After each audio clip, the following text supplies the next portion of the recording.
Are you from Toronto? Well, I've lived here number of years now, but I really grew up in Montreal.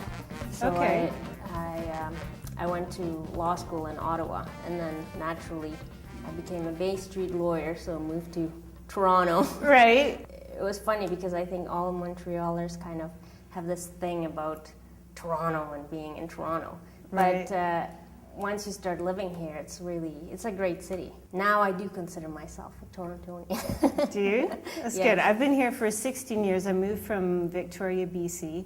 Okay. Came here with my then boyfriend to go to school. We actually, my parents emigrated from the Czech Republic, so Okay. and we first came to British Columbia, to Vancouver, and we just totally fell in love with it. Lord of the Sky is very much based on that, or us coming to British Columbia. I mean, obviously you have great memories, and do you draw on that in your work? Like in My work, mostly, I would say that it is based on nostalgia and memory and in imagination as well. So when we have memories of places that we grew up, or if you look at a snapshot of when you were a small child, you know, people will tell you stories of that time. Right. That maybe isn't in that snapshot, but it might be in your memory. Right. So you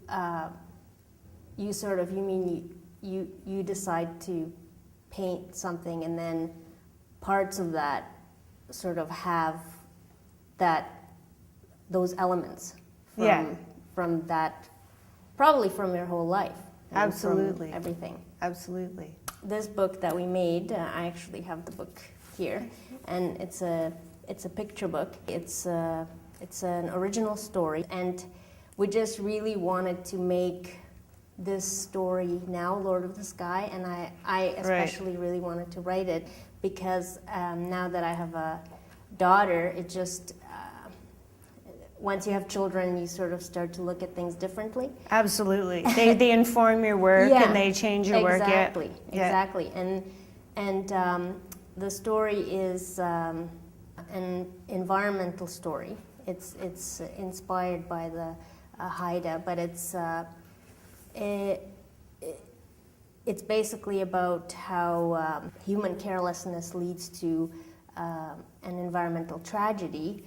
Loss of the sun. This native village in British Columbia loses the sun. How did you do your research on the original Haida myth? Well, this is not based on any myth.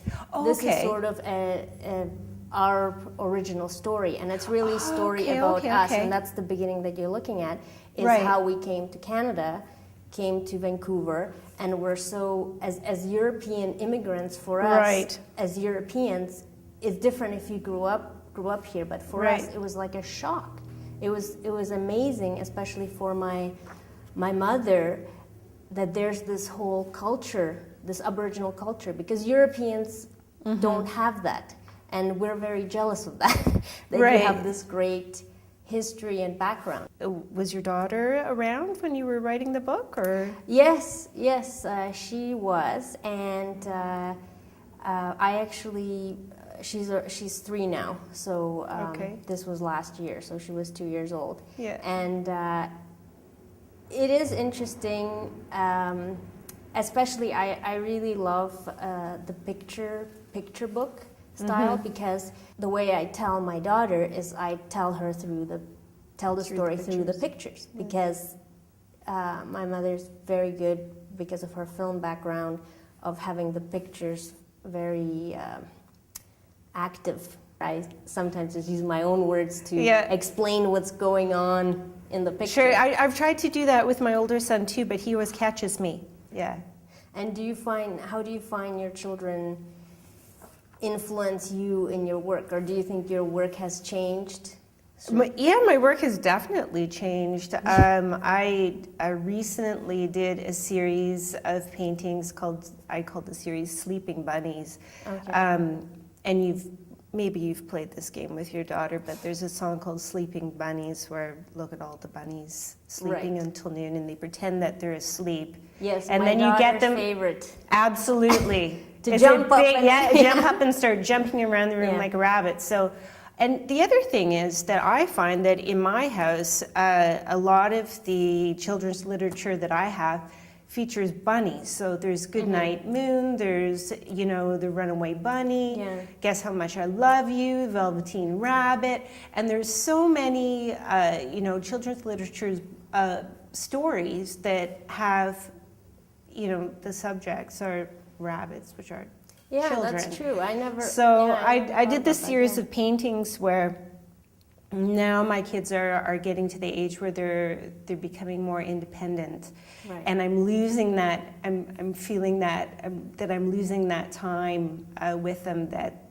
you know, they depend on me so much. You know, you're going around town with a stroller. You got to get the stroller on the TTC. You got to carry the diaper bag with you. Everything that's all starting to disappear for me now.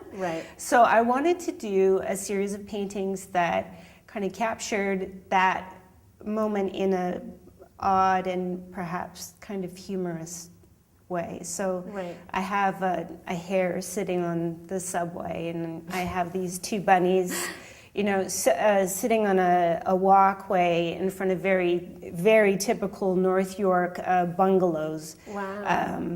And so that was sort of the way my kids informed that body of work anyways.